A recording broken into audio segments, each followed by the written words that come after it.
menurut ayat Quran dan hadis Nabi itu nanti ada bermacam-macam. Ada orang beriman itu yang dimasukkan surga. Ada orang beriman itu yang dimasukkan ke dalam surga. Ada orang beriman itu yang disebut penduduk surga. Kenapa lain-lain, Pak? Karena waktu di dunia amalannya juga lain-lain. Ada orang beriman yang masuk surga. Ini paling murah tiketnya. Mau masuk surga? Kata Nabi begini, ma min abdin qala la ilaha illallah thumma mata ala dhalik illa dakhalal jannah. Kalau seorang hamba sudah mengucap dua kalimat syahadat, dia yakin dengan kebenaran kalimat itu sampai matinya, orang itu akan masuk surga. Abi Dzar yang waktu itu diajak bicara heran, ya Rasul kok gampang betul? Iya, walaupun orang itu mencuri, iya, walaupun orang itu berzina, iya. Biar dia mencuri, biar dia berzina, kalau dia sudah mengucap dua kalimat syahadat, dia yakin dengan kebenaran kalimat itu sampai matinya, itu orang akan masuk surga. Jadi masuk surga cukup dua kalimat syahadat, yakin sampai mati, masuk surga. Itu perkara masuk. Tapi kalau pertanyaannya diterusin, masuknya kapan, Pak? Nah, ini lain lagi urusannya. Sebab ada yang masuknya itu langsung, ada yang mampir dulu. Di sana tempat cuma dua, kalau tidak surga, neraka. Mau ke surga tapi mampir dulu, yang mampirnya jelas di neraka. Kenapa? Dalam hadis qudsi ada riwayat, nanti itu di akhirat, setelah Allah selesai mengatur penduduk surga masuk surga, yang neraka masuk neraka, Allah berkata kepada malaikat Malik, malaikat Malik, labaik ya Allah, itu bajingan-bajingan tengik, manusia-manusia durjana yang waktu di dunia tidak mau sujud, jauh dari ulama, gemar melakukan yang munkarat dan maksiat, hidup di tengah masyarakat selalu jadi bibit keonaran, kufur, sudah masuk neraka semua. Sudah ya Allah. Nah, kalau sudah, coba sekarang kamu masuk, Malik. Saya, iya,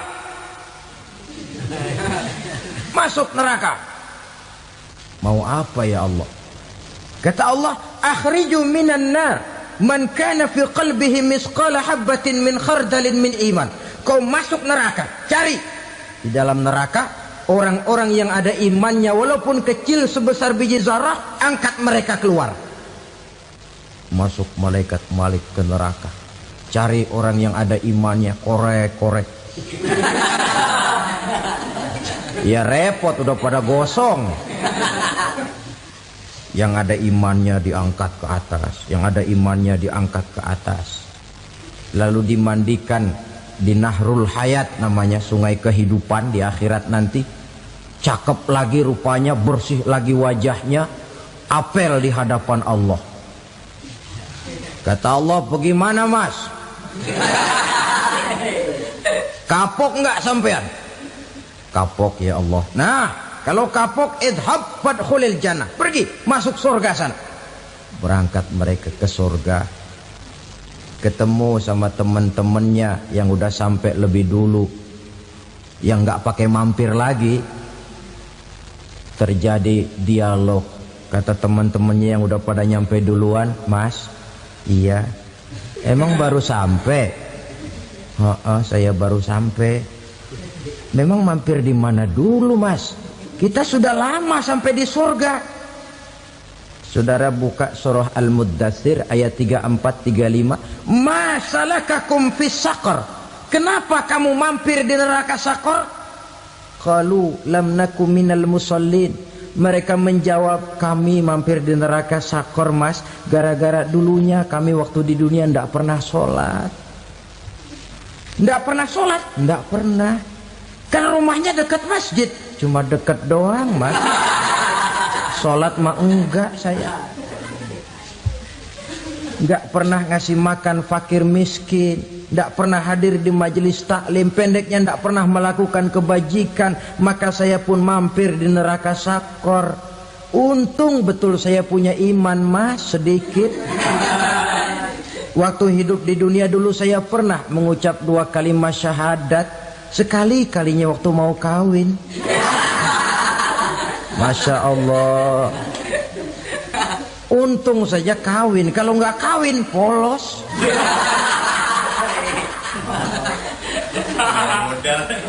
Itu juga pengulu sudah setengah mati ngajarin. Asyhadu alla, asyaduaan, asyaduaan.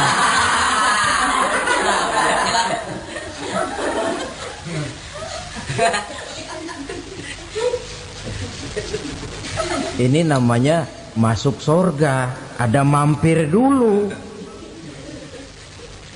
Ada pula orang mukmin itu yang dimasukkan surga. Namanya dimasukkan kan terima beres. Saya masuk ke rumah, jalan sendiri, cari tempat sendiri. Saya dimasukkan ke dalam rumah, terima beres. Pokok ada di dalam, itu dimasukkan namanya. Nggak pakai mampir. Tapi tentu tiketnya lebih mahal ketimbang yang pertama tadi. Apa kata Allah? Innal ladzina amanu wa amilus salihat la ukaffiranna anhum sayyi'atihim wa la udkhilannahum jannah. Sesungguhnya orang-orang yang beriman kemudian beramal soleh, kami hapuskan segala dosa dan kesalahannya, kami masukkan mereka ke dalam surga. Lihat ayatnya, Allah yang memasukkan, kita yang dimasukkan. Tidak pakai transit, tidak usah mampir. Cuma tidak cukup syahadat, tidak cukup amanu, tapi diiringi dengan wa'amilus salih. Iman, amal. Tidak cukup syahadat, lalu dibuktikan dia sholat, dia zakat, puasa, lalu dia melakukan berbagai macam kebajikan. Ini yang menyebabkan dia tidak pakai mampir di tempat yang bernama sakor. Lalu ada pula orang mukmin itu yang disebut penduduk sorga. Wah, ini sudah VIP ini. Ashabul jannah, penduduk sorga. Siapa mereka? Kata Allah, innal ladzina amanu summa istaqamu fala khaufun alaihim wala hum yahzanun ulaika ashabul jannah hum fiha khalidun. Sesungguhnya orang-orang yang beriman lalu istiqamah, tetap dalam melaksanakan perintah Allah, tidak goyah, tidak labil tapi stabil, istiqamah, mereka tidak takut dan tidak bersedih hati. Merekalah penduduk surga. Iman, istiqamah. Tidak punya duit, sembayang. Banyak duit, sembayang. Miskin, sembayang. Kaya, tetap sembahyang, istiqomah. Kadang orang kalau susah rajin ke masjid, banyak duitnya ngelihat masjid melengos. Waktu miskin hamba Allah, setelah kaya jadi hamba harta. Bergeser, tidak ada nilai istiqomahnya. Saudara-saudara, dengan begitu penduduk neraka itu dua. Ada penduduk permanen, ada penduduk yang semi permanen. Yang semi permanen orang-orang beriman yang mempunyai dosa besar. Mereka masuk ke neraka untuk menerima azab sesuai dengan dosanya. Bila selesai masa azab itu, mereka akan diangkat untuk ditempatkan kembali ke dalam surganya Allah Subhanahu wa ta'ala. Nah, dikala itulah saudara-saudara, ada yang disebut syafaat dari Rasulullah Sallallahu Alaihi Wasallam. Tapi tentu jangan lupa syafaat ini ibarat kain menambal dia. Kita punya kain bolong-bolong sedikit, syafaat yang menambal. Solat kita ada kurang dikit, sedekah kita ada campur riak dikit, amalan kita ada tidak karena Allah dikit. Kita berharap syafaat. Jadi biarlah kain masih bolong-bolong, yang penting punya kain. Tapi kalau kainnya tidak ada, yang ditambal apanya? Sholat tidak, puasa tidak, zakat tidak, berharap syafaat saja. Ya, terlalu berlebihan itu. Saudara hadirin yang saya hormati, apabila selesai proses penghisaban, proses penghitungan, maka dikala itulah manusia terbagi dalam dua kelompok besar. Fariqun fil jannah wa fariqun fis sa'ir. Sekelompok orang-orang beruntung yang masuk ke dalam surga, dan sekelompok lagi masuk ke dalam neraka. Ibu-ibu, saudara-saudara kaum muslimin rahimakumullah, pada pertemuan yang lalu sudah saya jelaskan bahwa hidup selalu berakhir dengan kematian. Apabila datang kematian menimpa seseorang, datanglah kiamat baginya. Itu yang disebut dengan kiamat kecil. Hakikatnya mati adalah perpindahan dari kehidupan di dunia ini menuju kehidupan di alam barzakh. Menunggu kita di alam barzakh sampai datangnya saat kiamat. Entah 10 tahun, entah 100 tahun, entah 1000 tahun, hanya Allah saja yang maha tahu.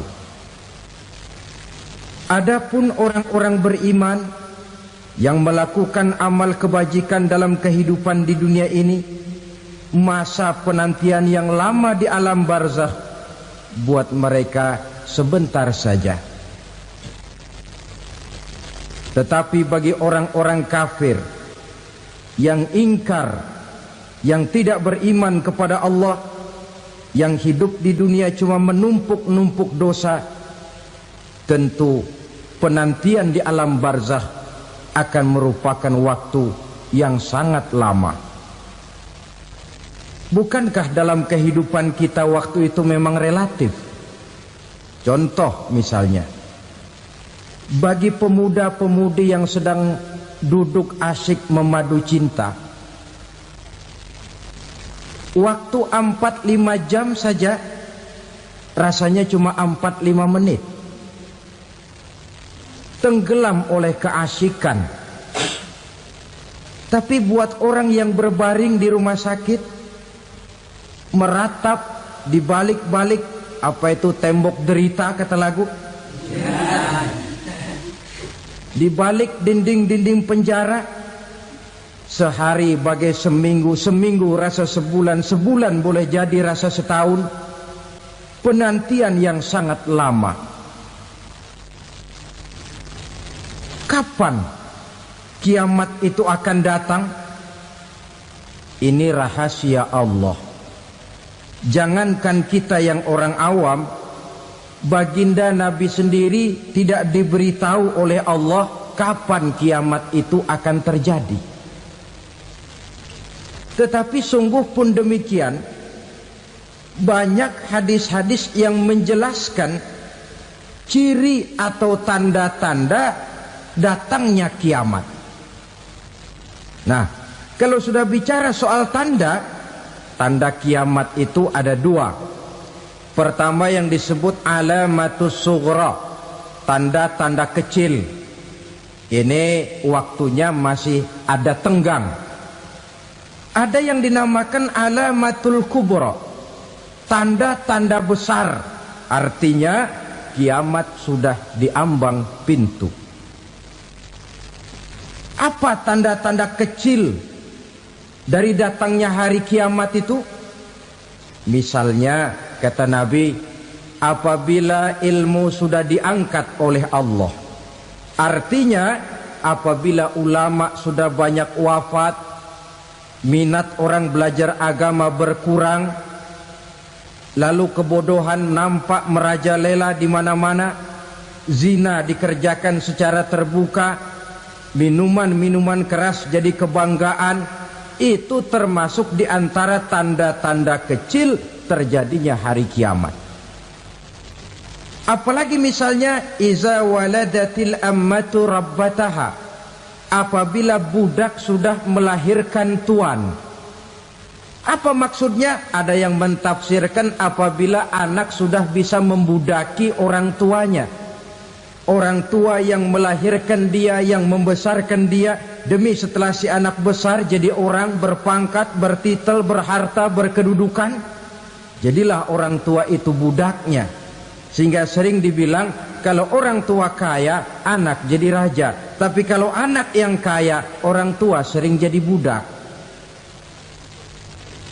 Apalagi munculnya fitnah yang bergelombang, timbul perang antara dua bangsa yang besar, waktu berjalan terasa sangat pendek sekali.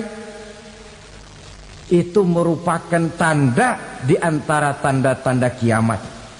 Termasuk di dalamnya sulit membedakan mana laki, mana perempuan. Kan kalau tanda-tanda kayak begini sekarang sudah banyak kita lihat kan. Ulama banyak wafat, penggantinya sulit. Zina dikerjakan berterang-terangan, minuman keras jadi kebanggaan, banyak anak membudaki orang tuanya, sulit membedakan mana laki mana perempuan. Kadang-kadang dari belakang kita lihat perempuan bener, begitu kita colek nengok jenggotan.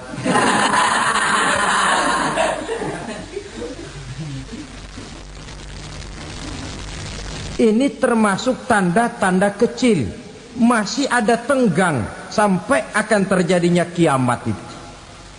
Nah, yang dimaksud dengan tanda-tanda besar, ini tanda besar artinya kiamat sudah diambang pintu.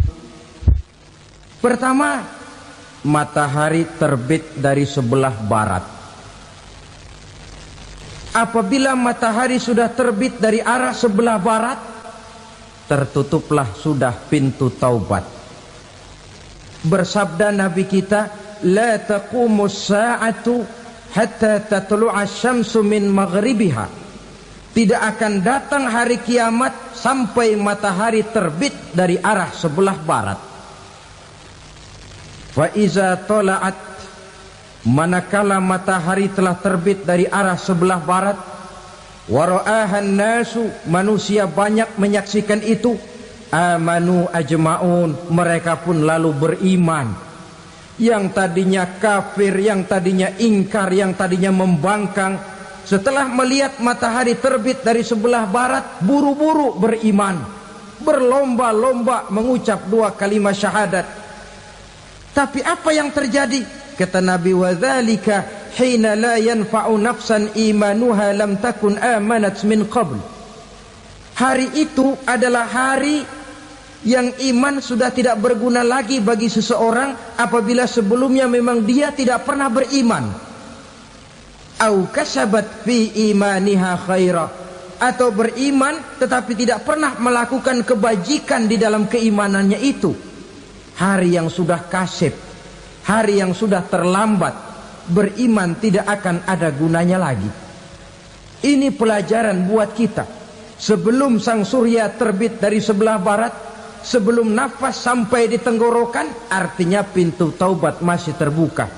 Kalau dua hal itu sudah terwujud, nafas sudah sampai di kerongkongan atau matahari sudah terbit dari arah sebelah barat, tertutuplah sudah pintu taubat. Tak ada lagi gunanya pangkat, jabatan, harta, bahkan beriman pun dalam suasana macam itu too late, kata orang Kulon. Sudah terlambat. Matahari terbit dari arah sebelah barat. Itu tanda besar, artinya kiamat sudah diambang pintu. Lalu apalagi tanda besar? Munculnya Dajjal. Dajjal artinya pendusta-pendusta yang menyesatkan manusia. Ada dua macam Dajjal, saudara. Ada Dajjal kecil. Ini Dajjal kelas 3. Kalau ini sejak zaman Rasulullah sudah ada itu. Tiap zaman ada. Di zaman Rasulullah misalnya ada yang bernama Aswad al-Unsi dari Yaman. Ada yang namanya Musailamah Al-Kazzab dari Yamamah. Ada yang namanya Ibnu Sayyad dari Madinah. Ini dajjal-dajjal di zaman Rasul. Musailamatul Kazzab memproklamirkan diri jadi nabi dia. Di zaman Rasul masih hidup. Ini dajjal zaman Nabi. Di zaman sahabat muncul dajjal-dajjal.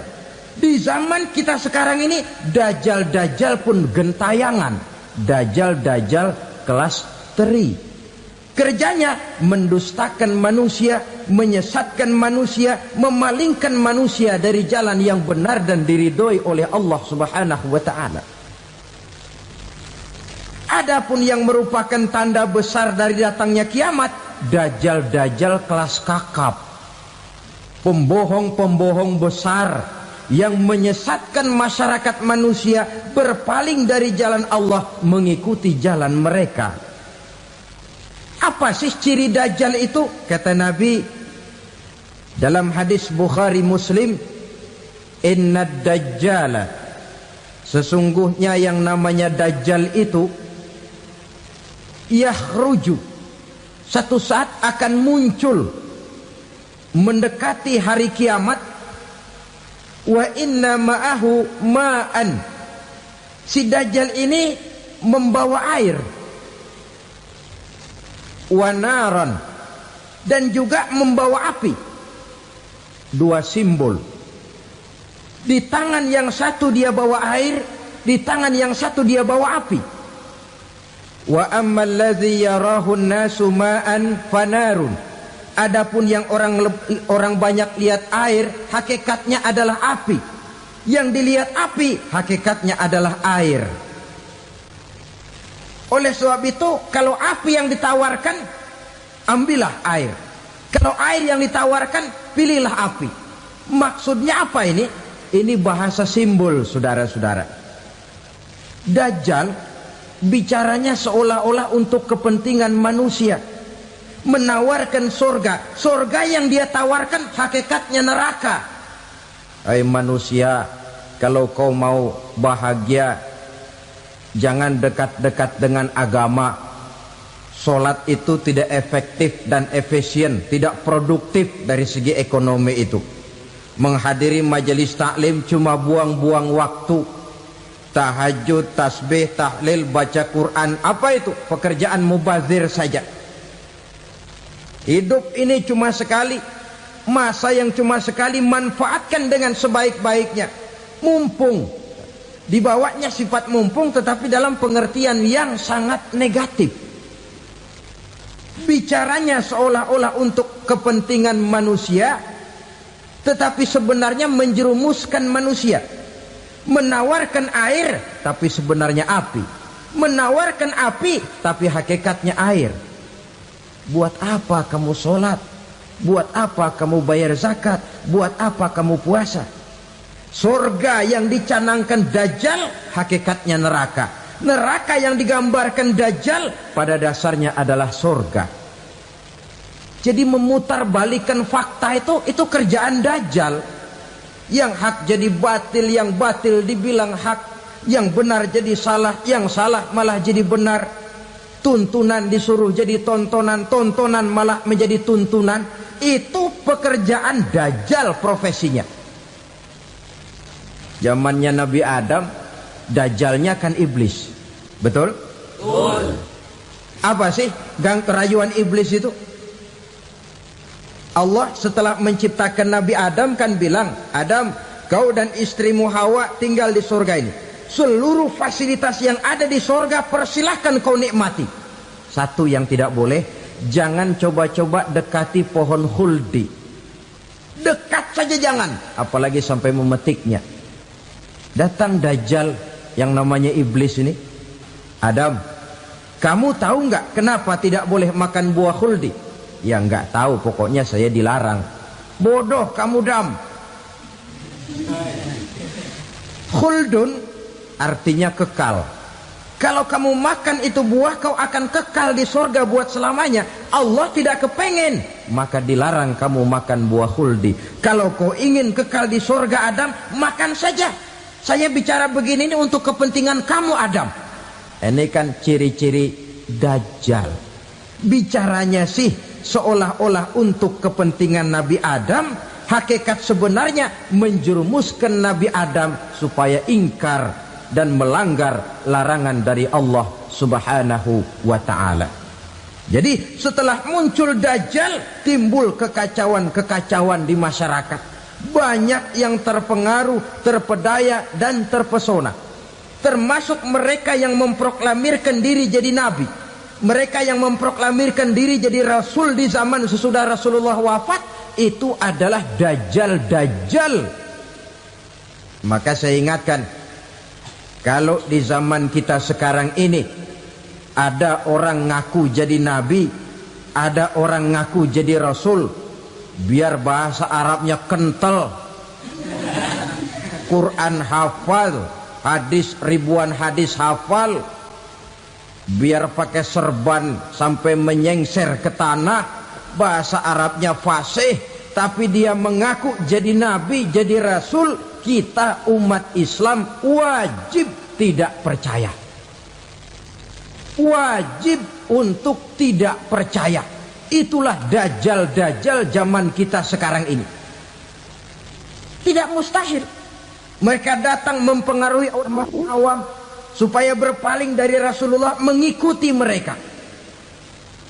Nah, di akhir zaman nanti, mendekati hari kiamat, Dajjal ini muncul. Dajjal kelas kakap, menyesatkan masyarakat manusia untuk berpaling dari Islam, mengikuti seruan mereka. Apalagi di antara datangnya kiamat itu, tanda yang besar itu, turunnya Nabiullah Isa Al-Masih, putra Maryam. Menurut berbagai hadis yang sahih, Nabi Isa Al-Masih nanti akan turun lagi. Tidak membawa risalah yang baru, tapi meluruskan risalah Islam ini yang telah banyak ditinggalkan oleh masyarakat. Bahkan ada hadis menjelaskan beliau akan membunuh Nabi, mematahkan kayu-kayu salib, lalu melaksanakan haji dan umrah mengikuti syariat Nabi Muhammad, bukan membawa agama baru.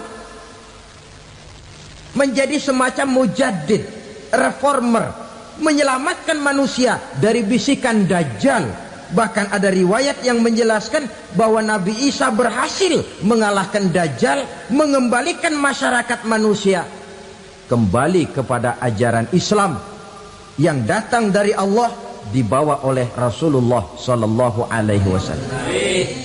Dengan kata lain, turunnya Nabi Isa bukan sebagai Nabi dan Rasul baru, tetapi mengikuti syariat Nabi kita Muhammad Sallallahu Alaihi Wasallam.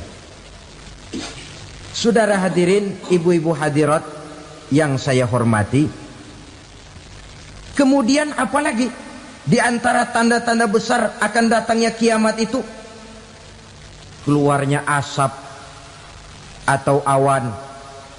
Kata Nabi, inna min asyrati sa'ah dukhanan yamla'u ma bainal masyriqi wal maghrib. Di antara tanda-tanda kiamat, munculnya awan antara langit dan bumi. Ini pun diperkuat dalam surah Ad-Dukhan ayat 10. Fartaqib yauma ta'tis sama bidukhanin mubin fayughshan nas hadza azabun alim. Bagi orang-orang yang beriman, mereka biasa-biasa saja.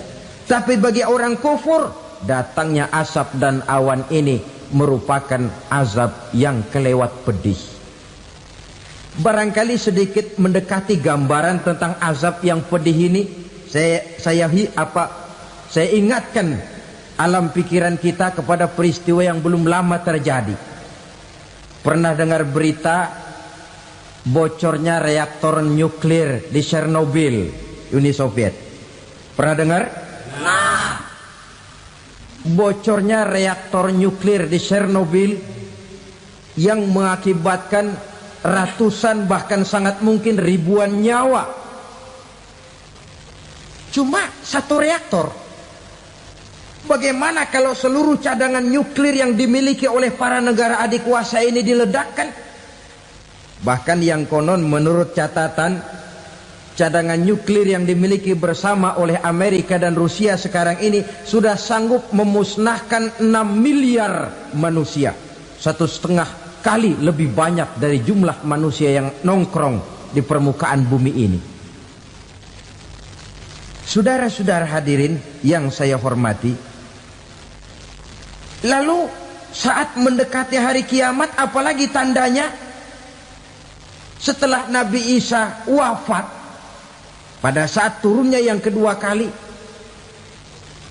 lalu Allah meniupkan angin sejuk. Semua orang-orang beriman, orang-orang baik wafat, sehingga penghuni bumi ini cuma tinggal lagi terdiri dari orang-orang kafir. Tidak ada lagi di bumi ini yang bisa mengucapkan Allah. Sehingga dalam hadis qudsi itu ada keterangan, innallaha azza wa jalla yaqulu li Israfil. Allah pernah pesan kepada malaikat Israfil, kata Allah, Israfil, iza sami'ta qailan yaqul Allah Allah fa akhirin nafakh 40 sanatan ikraman liqailiha. Hai Israfil, apabila kau dengar di permukaan bumi masih banyak orang yang mengucapkan Allah Allah, maka tunda sangkakala kiamat itu 40 tahun. Untuk apa? Ikraman liqailiha, menghormati orang yang mengucapkan Allah Allah itu. Wah, jadi karena sekarang masih banyak yang mengucapkan Allah, besar hatilah kita, masih jauh kiamat itu. Tapi jangan lupa, kiamat pribadi, kiamat kecil itu yang nggak kita sangka-sangka. Ajal datang mencabut nyawa, itu kiamat pribadi, dan itu yang pasti kita hadapi, dan itu yang membuat kita tidak boleh bersikap main-main di dalam kehidupan sekarang ini. Saudara hadirin yang saya hormati, tidak ada lagi orang-orang muslim. Seluruh penduduk dunia ini kafir. Lalu terciptalah struktur sosial yang berlandaskan prinsip hidup semau gue. Bakal terjadilah prinsip di mana yang kaya menyantap yang miskin, yang kuat menindas yang lemah. Hidup sudah bagaikan di rimba belantara. Berlaku hukum rimba. Siapa yang kuat dia yang menang, siapa yang lemah menjadi mangsa. Timbul kekacauan, maksiat merajalela, munkarat menjadi-jadi. Sehingga isi bumi ini penuh dengan segala macam perbuatan dosa. Tidak ada perlunya lagi alam diperpanjang temponya. Datang saat yang sudah dijanjikan oleh Allah Azza wa Jalla, maka terjadilah yang disebut kiamat kubra, kiamat besar, kiamat ancur-ancuran. Bagaimana kejadian ini dimulai?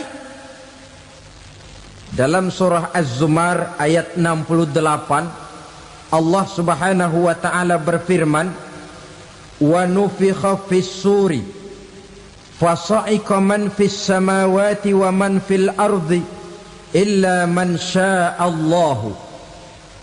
Maka manakala ditiuplah sangkakala, terkejutlah seluruh yang ada di langit dan seluruh yang ada di bumi. Bila saat kiamat datang, Allah perintah malaikat Israfil, Israfil, tiup sangkakalamu. Ditiuplah sangkakala oleh malaikat Israfil. Yang akibat daripada tiupan itu, seluruh yang ada di langit, seluruh yang ada di permukaan bumi terkejut. Yang ada di langit siapa? Malaikat kan. Bayangin aja kalau malaikat kaget, apalagi kita. Terkejut seluruh makhluk yang ada di bumi, yang ada di langit mendengar suara sangkakala itu. Bunyinya tidak sanggup kita bayangkan dahsyatnya. Ledakan nuklir, ledakan neutron belum apa-apa ketimbang bunyi sangkakala malaikat Israfil ini. Nah, lalu mendengar bunyi sangkakala ini, gemparlah makhluk, kacaulah alam. Bumi gempa, planet-planet bertabrakan, gunung meletus, air laut tumpah ke darat, angin topan bertiup, halilintar menyambar. Lalu semua yang bernama hidup mati total. Mati bareng tanpa persiapan. La haula wala quwata illa billah. Saya kadang-kadang dalam tafakur bermohon, ya Allah, mudah-mudahan saya nggak nemuin kiamat beneran. Ngeri. Tidak bisa kita bayangkan macam apa suasana seperti itu. Allah saja banyak memberikan gambaran, misalnya Al-Qari'ah, wa mal qari'ah, wa ma adraka mal qari'ah. Kejadian yang menggemparkan. Tahukah kamu apa kejadian yang menggemparkan itu? Yauma yakunun nasu kal farasil mabsus wa takunul jibalu kal ihnil manfus.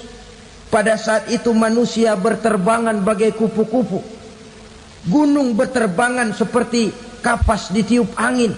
Gunung saja macam kapas, konon lagi manusia. Kematian total, mulai semut sampai gajah mati, jin mati, iblis mati, malaikat mati. Malaikat saja mati. Saudara hadirin yang saya hormati, kematian total yang tanpa persiapan. Orang bilang, Pak, kalau mati bareng begitu yang repot malaikat maut dong ya. Cabut sana, cabut sini. Itu kalau menurut logika kita, mestinya begitu menurut logika. Tapi logika juga yang nggak perlu serepot itu.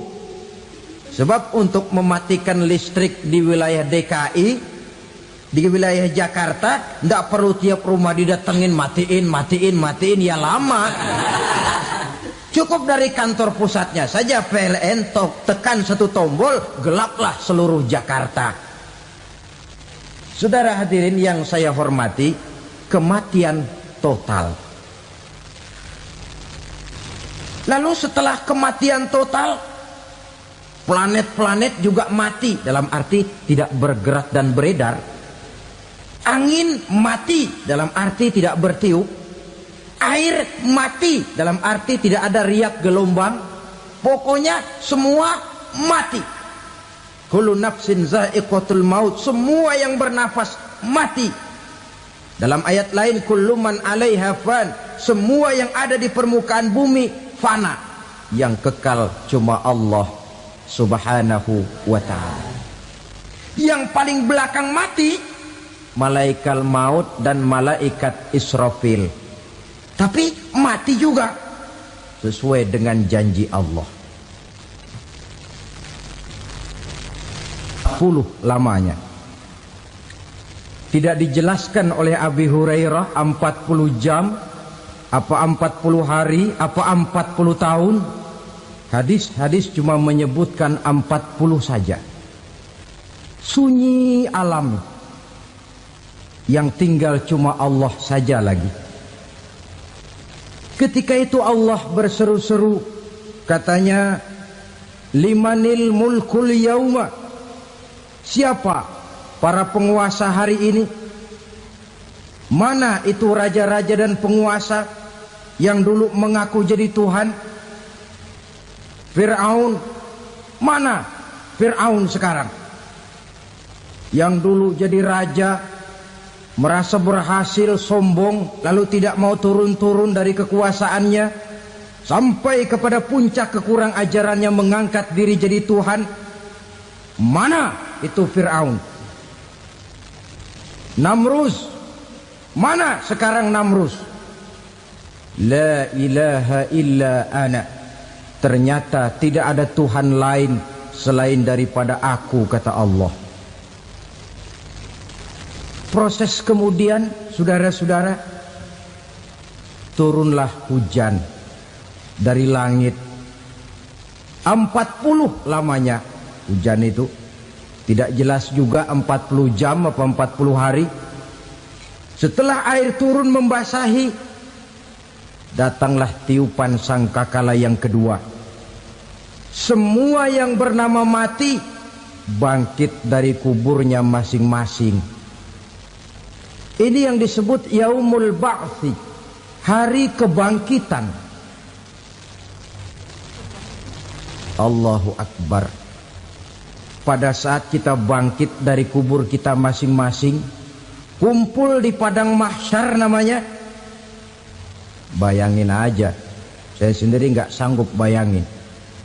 Manusia sejak zaman Adam sampai zaman kiamat kumpul bareng di tempat sama. Berapa banyaknya itu?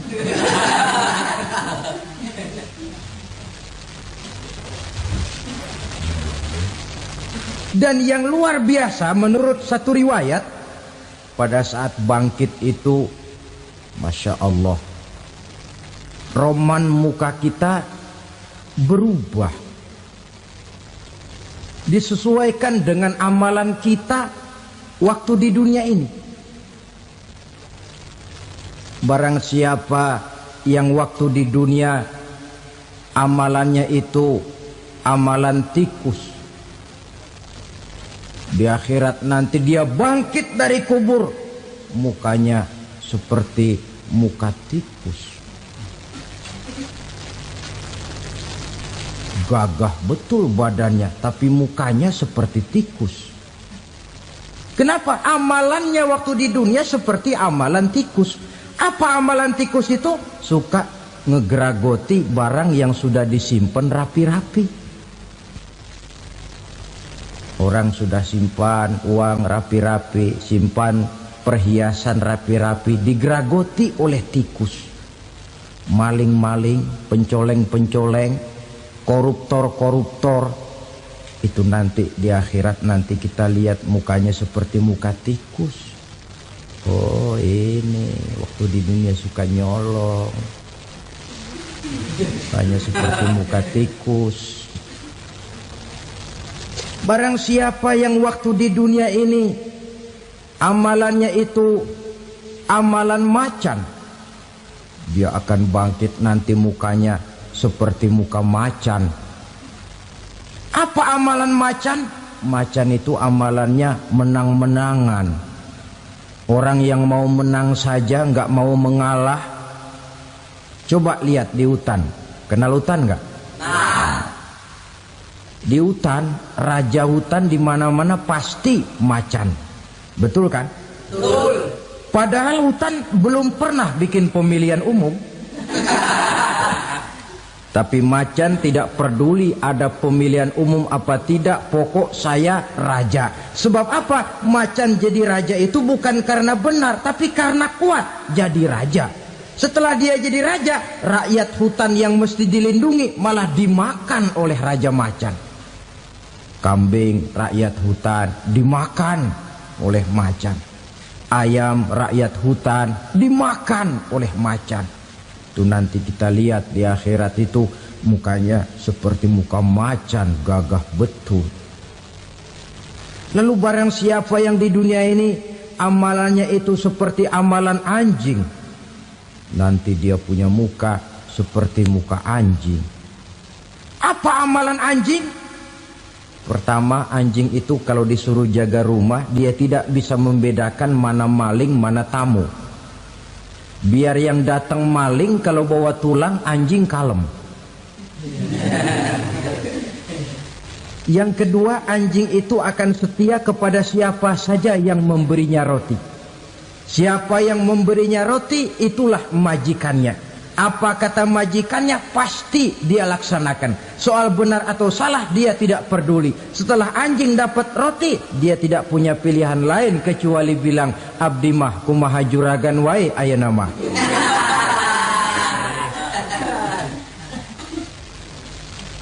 Saudara hadirin yang saya hormati,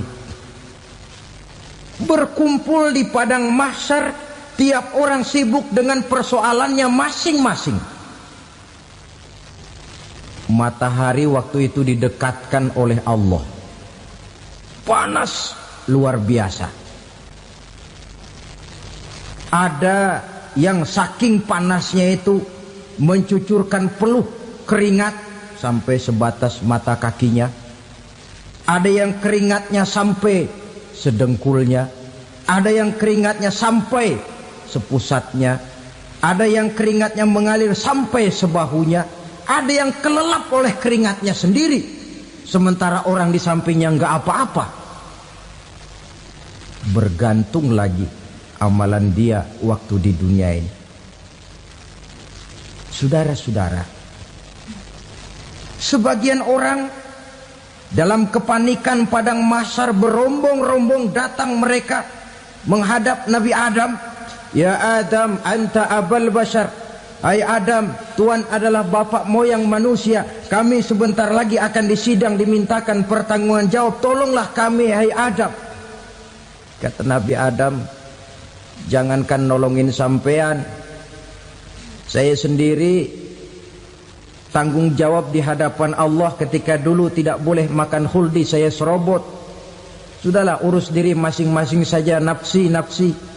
Begitu kata Nabi Nuh, begitu kata Nabi Ibrahim. Tiap orang bertanggung jawab sendiri-sendiri. Ketika itulah saudara-saudara, nikmatnya menjadi umat Nabi besar Muhammad sallallahu alaihi wasallam.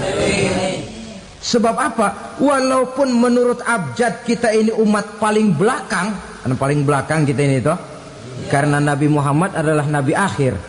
Tapi akan dihisap lebih dulu, lewat di atas sirat lebih dulu, masuk surga lebih dahulu ketimbang umat-umat belakangan. Ketika Rasul mendekati ajal, beliau tanyakan itu kepada malaikat Jibril. Malaikat Jibril berkata, Muhammad jangan khawatir, Allah sudah berjanji, inni haramtul jannata ala sairil anbiya hatta tadkhulaha anta. Wa haramtuha ala sairil umami hatta tadkhulaha ummatuka. Surga aku haramkan buat seluruh nabi kecuali kalau engkau Muhammad sudah masuk ke dalamnya. Dan surga aku haramkan buat seluruh umat kecuali kalau umatmu Muhammad sudah masuk ke dalamnya. Logikanya, walaupun menurut abjad kita umat paling belakang, bakal dihisap paling dulu, lewat di atas sirat paling dulu, masuk surga paling dulu, kalau mampir ke neraka juga paling dulu. Ya resiko. Jangan mau enaknya aja paling dulu. Saudara hadirin yang saya hormati, setelah masa kebangkitan itu jangan dikira begitu bangkit langsung diperiksa. Masih menunggu menanti ribuan tahun perhitungan padang mahsyar untuk sampai kepada proses yang disebut yaumul hisab, hari perhitungan. Seorang demi seorang bakal dipanggil. Bayangkan saja, kita se-RT saja di absen, kadang-kadang perlu waktu lama. Ini manusia sejak zaman Nabi Adam sampai datang hari kiamat, satu demi satu disidang di hadapan Qadhi Rabbul Jalil. Status sosial copot sudah waktu itu. Yang pernah jadi hartawan di situ tidak lagi kelihatan kehartawanannya. Yang pernah jadi jenderal tidak lagi dipanggil jenderalnya. Yang ustadz tidak lagi dipanggil al-mukarramnya. Seluruh status sosial selesai. Dipanggillah kita seorang demi seorang menghadap Qadhi Rabbul Jalil. Bagaimana proses penghisaban itu? Pertama, proses tanya jawab. Di antaranya ada hadis menyatakan, lan tazula qadama 'abdin yaumal qiyamah hatta yus'ala an arba'i khisalin. Besok di hari kiamat tidak akan bergeser telapak kaki seorang hamba sampai dia ditanya lebih dulu tentang 4 persoalan. Tentang ilmunya. Kemana ilmu itu diamalkan? Tentang umurnya. Di mana umur itu dihabiskan? Tentang masa mudanya. Kemana masa muda itu dipakai? tentang hartanya, dari mana harta itu didapat dan kemana harta itu dibelanjakan. Ini termasuk proses tanya jawab. Jadi kalau istilah pengadilan dunia, nama Fulan bin Fulan. Kamu waktu di dunia diberikan umur panjang untuk apa? Pernah mengalami masa muda, kemana kau habiskan masa remajamu? Kau diamanahkan ilmu, dengan apa ilmumu kau amalkan? Kau diberikan harta, dari mana harta kau dapat, kemana kau belanjakan? Tak seorang pun yang bisa mungkir. Sebab apa? Dikala itu yang menjadi saksi bukan orang. Yang menjadi saksi adalah seluruh anggota badan kita. Tangan bicara, kaki jadi saksi terhadap seluruh amalan yang pernah kita kerjakan pada saat kehidupan di alam dunia ini. Selesai proses tanya jawab, lalu diperlihatkan buku catatan kita waktu hidup di dunia ini. Jangan lupa Allah itu menyiapkan 2 superkomputer kepada kita. Sebelah ditempelin sebelah kanan, yang sebelah tempelin di sebelah kiri. Komputer itu namanya Raqib dan Atid. 2 malaikat yang apabila baik kita lakukan, refleks saja akan menulis kebajikan kita. Jahat kita kerjakan, akan tertulis. Catatan itu nanti diperlihatkan kepada kita. Waduh, alangkah malunya pada saat diperlihatkan catatan kita, buku rapot kita merah melulu. Barangkali diperiksa sambil diomelin, brengsek lo. Buku merah melulu begini, bagaimana waktu hidup di dunia? Tidak cukup diperlihatkan buku catatan kehidupan, rekaman kehidupan. Rekaman kehidupan kita secara utuh sejak terlahir sampai ajal datang merenggut nyawa. Barangkali mirip dengan video sekarang ini, di mana terekam dengan baik seluruh kegiatan kita, sejak yang sekecil-kecilnya sampai kepada yang sebesar-besarnya. Untuk kemudian kita pun menerima balasan.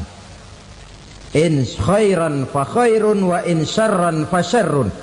Kalau baik ya baik balasannya, kalau jahat ya jahat juga balasannya. Catatan-catatan kita diberikan. Kalau banyak kebajikannya diberikan di tangan kanan dengan cara yang halus. Kalau banyak kejahatannya diberikan dari sebelah kiri atau dilempar dari belakang. Itulah sebabnya sejak di dunia ini kita sudah mohon kepada Allah. Ketika berwudu membasuh tangan kanan, apa kita bilang? Allahumma a'tini kitabi biyamini wa hasibni hisaban yasira. Ya Allah, berikan saya kitab di tangan kanan, dan kalau saya memang perlu dihisap, hisaplah saya yang seringan-ringannya. Tangan kiri berlindung kita kepada Allah, jangan sampai diberikan kitab di tangan kiri atau dari arah sebelah belakang. Wa a'udzubika an tu'tiya kitabi bishimali aw min wara'i zuhri, dari arah sebelah belakang. Na'udzubillah min dzalik. Setelah selesai lewat proses penghisaban, lewat mizan, timbangan, maka yang sudah selesai dihisab itu bergeraklah menuju sirat, jembatan yang terbentang menuju surga melalui neraka. Saudara-saudara, panjangnya perjalanan sirat itu memakan waktu ratusan tahun. Tetapi orang yang lewat di atas sirat pun macam-macam, bergantung amalannya ketika di dunia ini. Ada yang lewat di atas sirat itu kal barkil khatib, seperti kilat yang menyambar, lep, sudah sampai dia di surga. Cepat bukan main.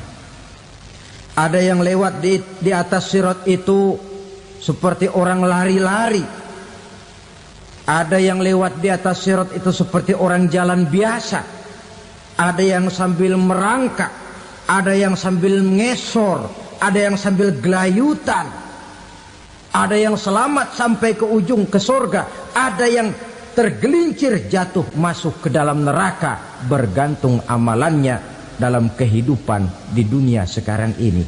Tiap kita akan melewati yang namanya sirat ini. Saudara-saudara kaum muslimin yang saya hormati,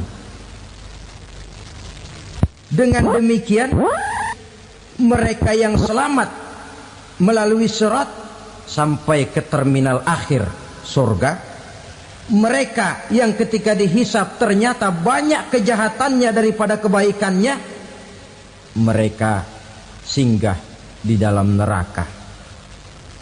Nah, adapun orang-orang yang beriman menurut ayat Quran dan hadis Nabi itu nanti ada bermacam-macam.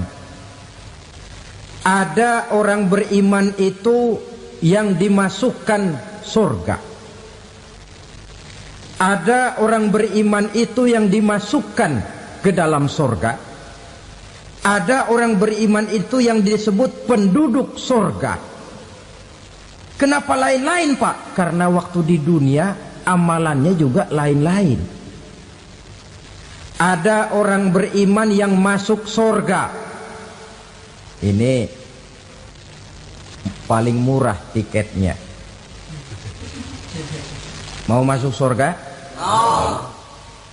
Kata Nabi begini, ma min abdin qala la ilaha illallah thumma mata ala dhalik illa dakhalal jannah. Kalau seorang hamba sudah mengucap dua kalimat syahadat, dia yakin dengan kebenaran kalimat itu sampai matinya, orang itu akan masuk surga. Abi Dzar yang waktu itu diajak bicara heran, ya Rasul kok gampang betul? Iya. Walaupun orang itu mencuri, iya. Walaupun orang itu berzina, iya. Biar dia mencuri, biar dia berzina, kalau dia sudah mengucap dua kalimat syahadat, dia yakin dengan kebenaran kalimat itu sampai matinya, itu orang akan masuk surga. Jadi masuk surga cukup dua kalimat syahadat, yakin sampai mati, masuk surga. Itu perkara masuk. Tapi kalau pertanyaannya diterusin, masuknya kapan, Pak? Nah, ini lain lagi urusannya. Sebab ada yang masuknya itu langsung, ada yang mampir dulu. Di sana tempat cuma dua, kalau tidak surga, neraka. Mau ke surga tapi mampir dulu, yang mampirnya jelas di neraka. Kenapa? Dalam hadis qudsi ada riwayat, nanti itu di akhirat, setelah Allah selesai mengatur penduduk surga masuk surga, yang neraka masuk neraka, Allah berkata kepada malaikat Malik, malaikat Malik, labaik ya Allah, itu bajingan-bajingan tengik, manusia-manusia durjana yang waktu di dunia tidak mau sujud, jauh dari ulama, gemar melakukan yang munkarat dan maksiat, hidup di tengah masyarakat selalu jadi bibit keonaran, kufur, sudah masuk neraka semua. Sudah ya Allah. Nah, kalau sudah, coba sekarang kamu masuk, Malik. Saya, iya, masuk neraka. Mau apa ya Allah? Kata Allah, akhriju minan nar man kana fi qalbihi misqala habatin min khardalin min iman. Kau masuk neraka, cari di dalam neraka orang-orang yang ada imannya walaupun kecil sebesar biji zarah, angkat mereka keluar. Masuk malaikat Malik ke neraka, cari orang yang ada imannya, korek-korek. Ya repot, udah pada gosong. Yang ada imannya diangkat ke atas, yang ada imannya diangkat ke atas, lalu dimandikan di Nahrul Hayat, namanya sungai kehidupan di akhirat nanti. Cakep lagi rupanya, bersih lagi wajahnya, apel di hadapan Allah. Kata Allah, bagaimana mas? Kapok nggak sampean? Kapok ya Allah. Nah, kalau kapok, idhab fadkhulil jannah, pergi masuk surga sana. Berangkat mereka ke surga. ketemu sama teman-temannya yang udah sampai lebih dulu, yang nggak pakai mampir lagi. Terjadi dialog. Kata teman-temannya yang udah pada nyampe duluan, "Mas, iya, emang baru sampai?" Saya baru sampai." "Memang mampir di mana dulu, Mas? Kita sudah lama sampai di surga." Saudara buka surah Al-Muddatsir ayat 34-35. "Ma salakakum fis saqar?" Kenapa kamu mampir di neraka Saqar? Qalu lam naku minal musallin. Mereka menjawab, kami mampir di neraka Saqar, Mas, gara-gara dulunya kami waktu di dunia tidak pernah sholat. Tidak pernah sholat? Tidak pernah. Kan rumahnya dekat masjid. Cuma dekat doang, Mas. Sholat mah enggak saya. Enggak pernah ngasih makan fakir miskin, enggak pernah hadir di majelis taklim, pendeknya enggak pernah melakukan kebajikan, maka saya pun mampir di neraka Saqar. Untung betul saya punya iman, Mas, sedikit. Waktu hidup di dunia dulu saya pernah mengucap 2 kalimat syahadat, sekali-kalinya waktu mau kawin. Masya Allah. Untung saja kawin, kalau nggak kawin polos.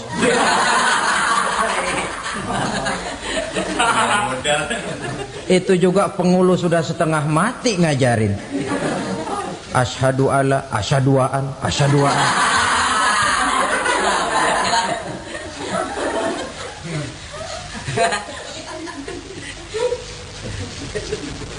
Ini namanya masuk surga, ada mampir dulu. Ada pula orang mukmin itu yang dimasukkan surga. Namanya dimasukkan kan terima beres.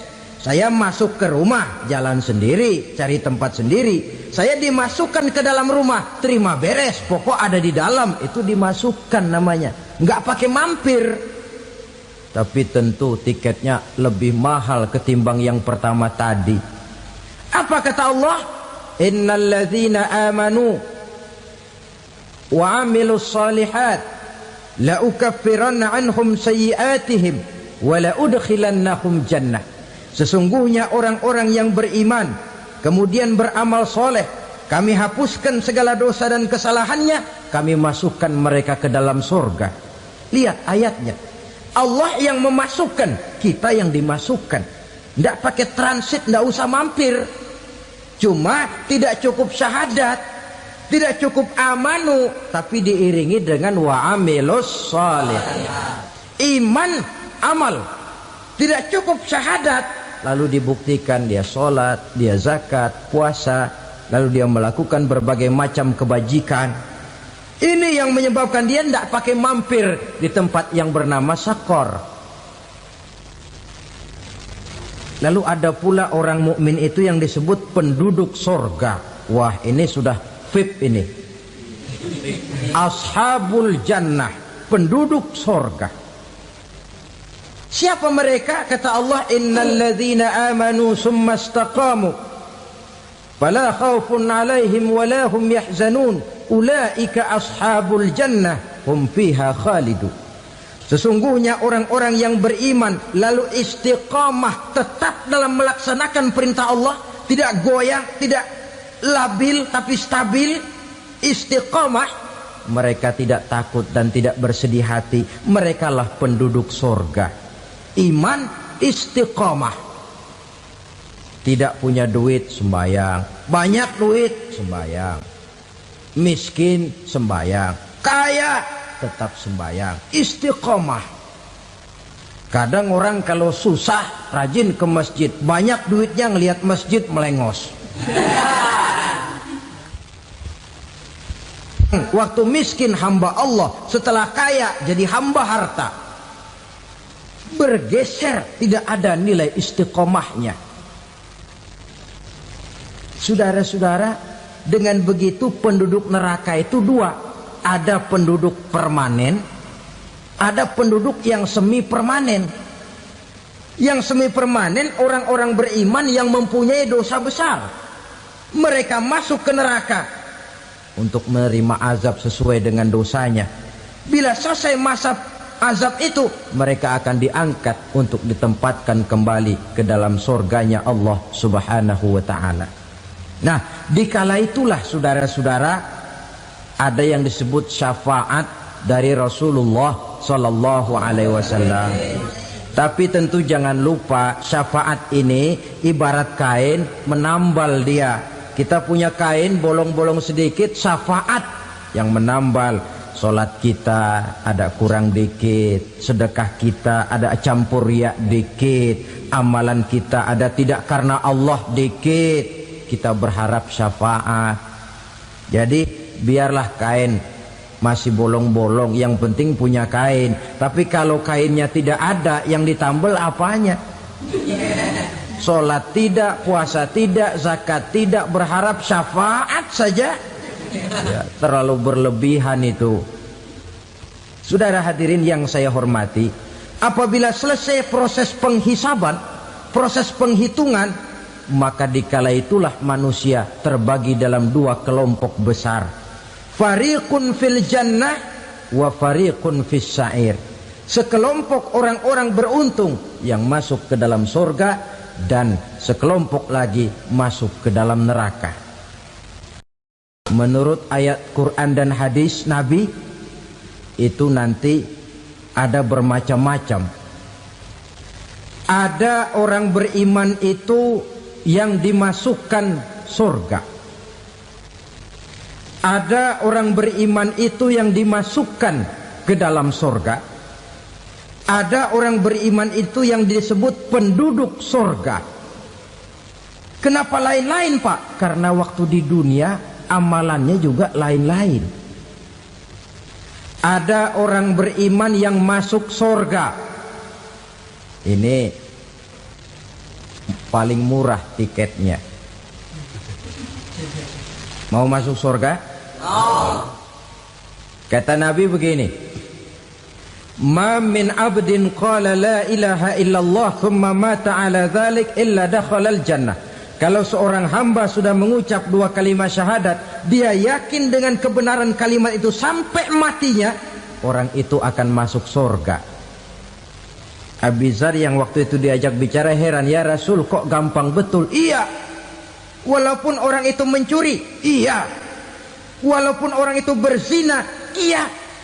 Biar dia mencuri, biar dia berzina, kalau dia sudah mengucap dua kalimat syahadat, dia yakin dengan kebenaran kalimat itu sampai matinya, itu orang akan masuk surga.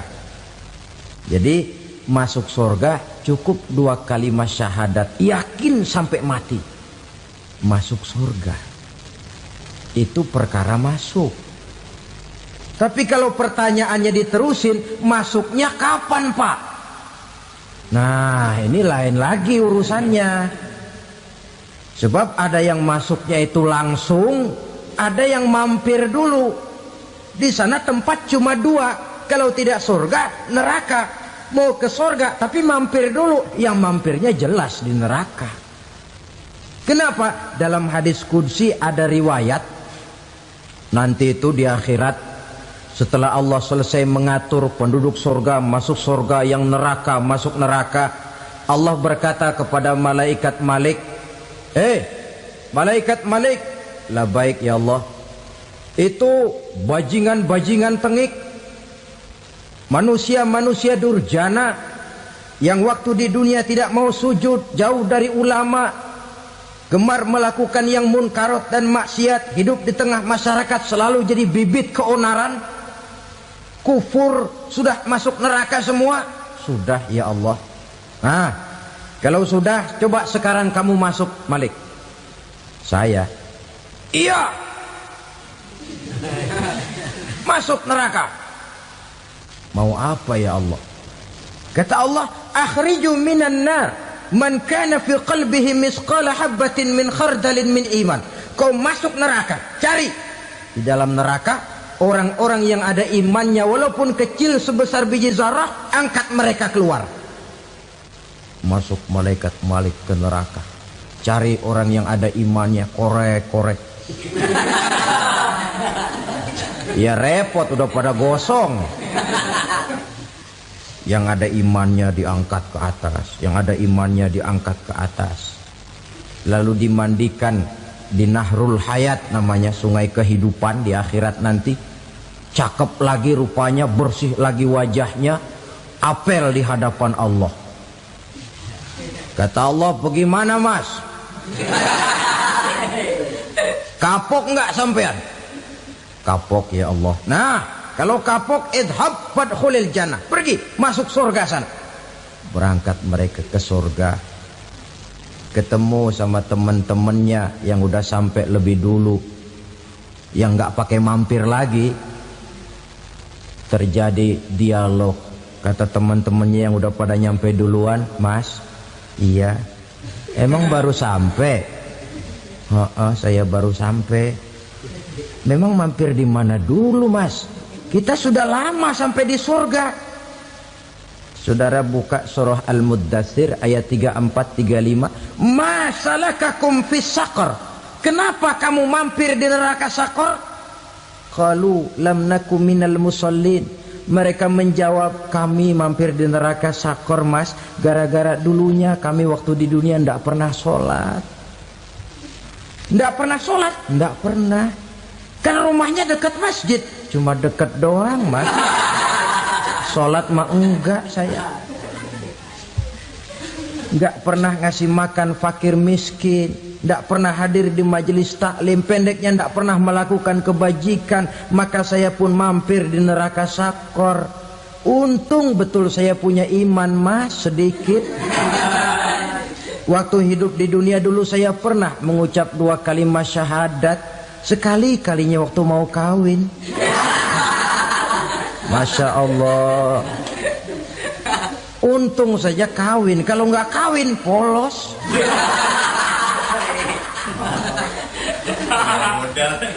Itu juga pengulu sudah setengah mati ngajarin. Asyhadu alla, asyaduaan, asyaduaan.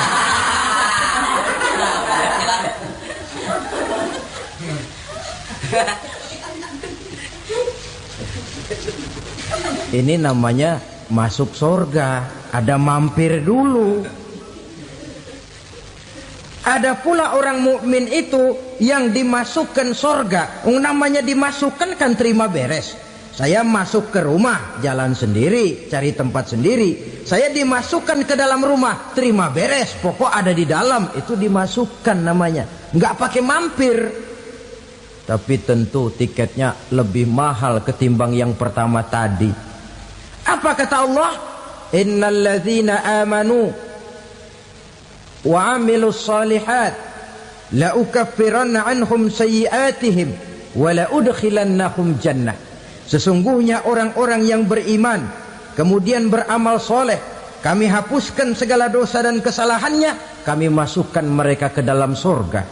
Lihat ayatnya, Allah yang memasukkan, kita yang dimasukkan. Tidak pakai transit, tidak usah mampir. Cuma tidak cukup syahadat, tidak cukup amanu, tapi diiringi dengan wa'amilus salih. Iman, amal. Tidak cukup syahadat, lalu dibuktikan dia sholat, dia zakat, puasa, lalu dia melakukan berbagai macam kebajikan. Ini yang menyebabkan dia tidak pakai mampir di tempat yang bernama Saqar. Lalu ada pula orang mukmin itu yang disebut penduduk surga. Wah, ini sudah VIP ini. Ashabul jannah, penduduk surga. Siapa mereka? Kata Allah, innal ladzina amanu summa istaqamu fala khaufun 'alaihim wala hum yahzanun ulaika ashabul jannah hum fiha khalidun. Sesungguhnya orang-orang yang beriman lalu istiqamah, tetap dalam melaksanakan perintah Allah, tidak goyah, tidak labil tapi stabil, istiqamah, mereka tidak takut dan tidak bersedih hati. Merekalah penduduk surga. Iman, istiqamah. Tidak punya duit, sembayang. Banyak duit, sembayang. Miskin, sembayang. Kaya, tetap sembayang. Istiqamah. Kadang orang kalau susah rajin ke masjid, banyak duitnya ngelihat masjid melengos. Waktu miskin hamba Allah, setelah kaya jadi hamba harta. bergeser, tidak ada nilai istiqomahnya. Saudara-saudara, dengan begitu penduduk neraka itu dua, ada penduduk permanen, ada penduduk yang semi permanen. Yang semi permanen orang-orang beriman yang mempunyai dosa besar, mereka masuk ke neraka untuk menerima azab sesuai dengan dosanya. Bila selesai masa azab itu, mereka akan diangkat untuk ditempatkan kembali ke dalam surganya Allah Subhanahu wa ta'ala. Nah, dikala itulah saudara-saudara, ada yang disebut syafaat dari Rasulullah Sallallahu Alaihi Wasallam. Tapi tentu jangan lupa, syafaat ini ibarat kain menambal dia.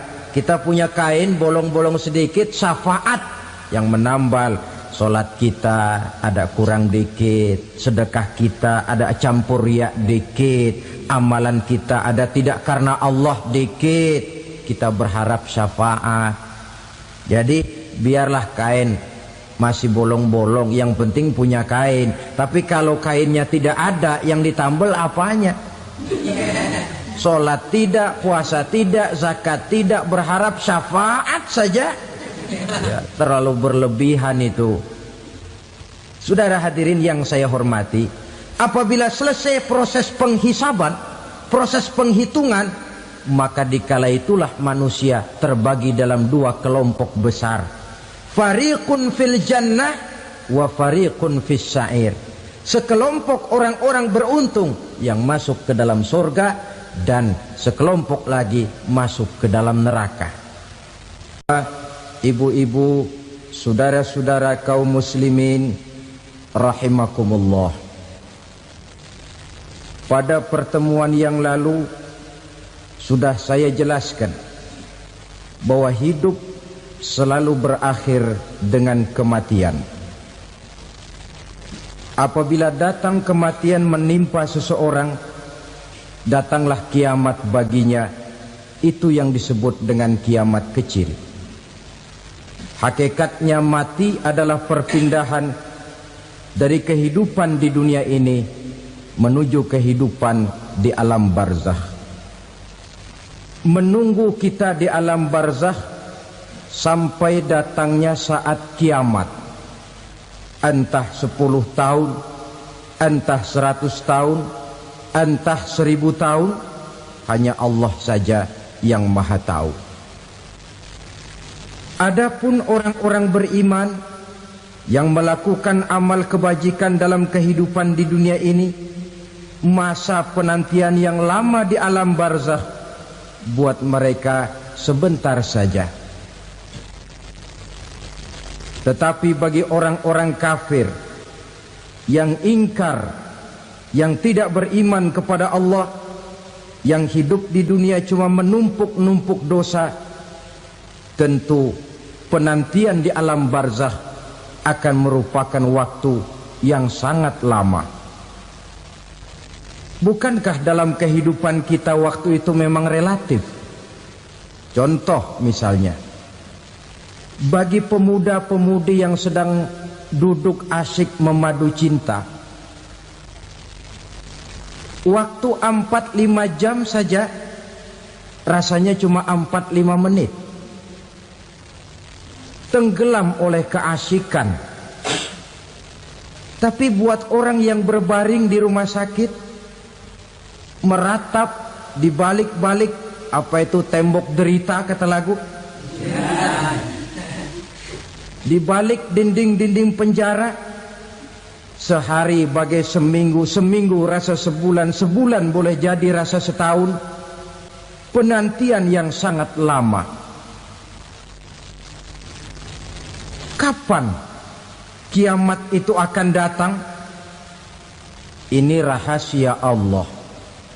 Jangankan kita yang orang awam, baginda Nabi sendiri tidak diberitahu oleh Allah kapan kiamat itu akan terjadi. Tetapi sungguh pun demikian, banyak hadis-hadis yang menjelaskan ciri atau tanda-tanda datangnya kiamat. Nah, Kalau sudah bicara soal tanda, tanda kiamat itu ada dua. Pertama yang disebut alamatus sughra, tanda-tanda kecil. Ini waktunya masih ada tenggang. Ada yang dinamakan alamatul kubra, tanda-tanda besar. Artinya kiamat sudah diambang pintu. Apa tanda-tanda kecil dari datangnya hari kiamat itu? Misalnya kata Nabi, apabila ilmu sudah diangkat oleh Allah. Artinya apabila ulama sudah banyak wafat, minat orang belajar agama berkurang, lalu kebodohan nampak merajalela di mana-mana, zina dikerjakan secara terbuka, minuman-minuman keras jadi kebanggaan. Itu termasuk di antara tanda-tanda kecil terjadinya hari kiamat. Apalagi misalnya iza waladatil ammatu rabbataha, apabila budak sudah melahirkan tuan. Apa maksudnya? Ada yang mentafsirkan apabila anak sudah bisa membudaki orang tuanya. Orang tua yang melahirkan dia, yang membesarkan dia, demi setelah si anak besar jadi orang berpangkat, bertitel, berharta, berkedudukan. Jadilah orang tua itu budaknya. Sehingga sering dibilang kalau orang tua kaya, anak jadi raja. Tapi kalau anak yang kaya, orang tua sering jadi budak. Apalagi munculnya fitnah yang bergelombang, timbul perang antara dua bangsa yang besar, waktu berjalan terasa sangat pendek sekali. Itu merupakan tanda di antara tanda-tanda kiamat.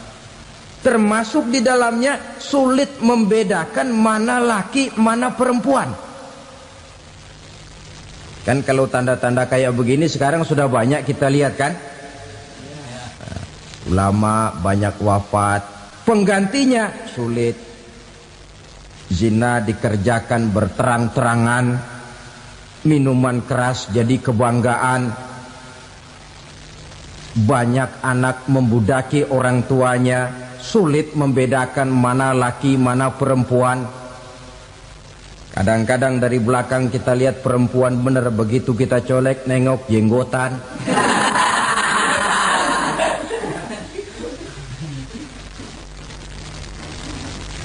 Ini termasuk tanda-tanda kecil, masih ada tenggang sampai akan terjadinya kiamat itu.